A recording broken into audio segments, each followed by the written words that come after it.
Well, it's challenging at times, and but that's not a bad thing. Oftentimes, people look at challenges as bad thing. Oh, see, if I was by myself, see, I could do it like this, but now I got to consider.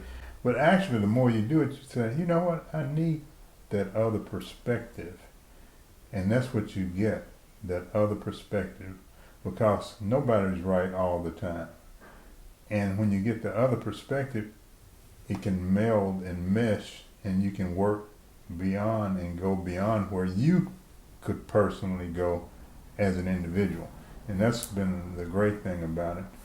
Sometimes you bump heads over the way you want to do things, but in the end, it works out. When you look at Congress, you look at, trying to get laws passed, you look at people giving and taking in order to move forward. Well, the marriage is like that, especially when it comes to the business, because you have to, as Deborah said, first of all, the marriage is most important. The family is most important. Once you settle on that, then the other part becomes easier. You can get into all this rigmarole, head butting, but when you say, okay, now which is more important? You establish that, then the other things start to fall in place. Not readily all the time, but there's a place for it because the bigger picture focuses on the family. Mm-hmm. And I think working together, you have to, as people say today, you have to stay in your lane in some cases. So once you determine what the roles are, you can have the disagreements, the arguments, the lively discussions, as some people say. But then, whose responsibility is it to get this piece of it done? Mm-hmm. That's what you have to let go of. And even as we begin this whole process of succession and having our daughter take over, as I told her, I said, now, I am no longer the executive director, general manager.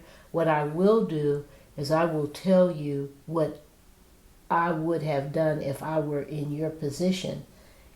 And then you make the final decision, because you don't look at life like I do. Mm-hmm. You have different eyes. I'm always going to look at it as an artist and as an educator. That has been my role all my life. You are looking at it from a financial and management situation, and that's how you look at life. So when we look at things and I say, well, what about this, or have you considered that, then that's all I do. I'm not trying to grab those reins back.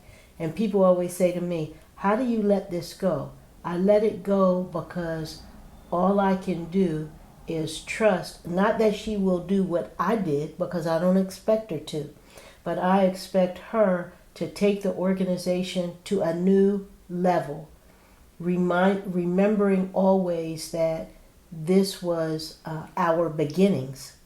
But now life has changed. Everything about what we did and what we do has changed. Therefore, I have to let her do that. And at the same time, now maybe I can be in the role of an artist.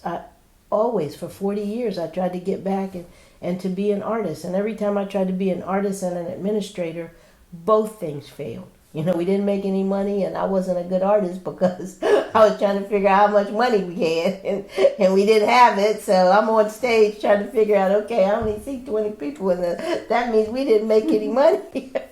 So it was just, but this way, I hope that I'll be able to do a few more performances in my life, but at the same time, working together and then moving. And I'm just thankful that we have a person to succeed us. So many organizations die because the ideas, the principles, the concepts that the artists had when they started the organization, either they have been bypassed or there was nobody who really wanted to take on the reins and was not put in a position to do some things so that they could do that. Hmm.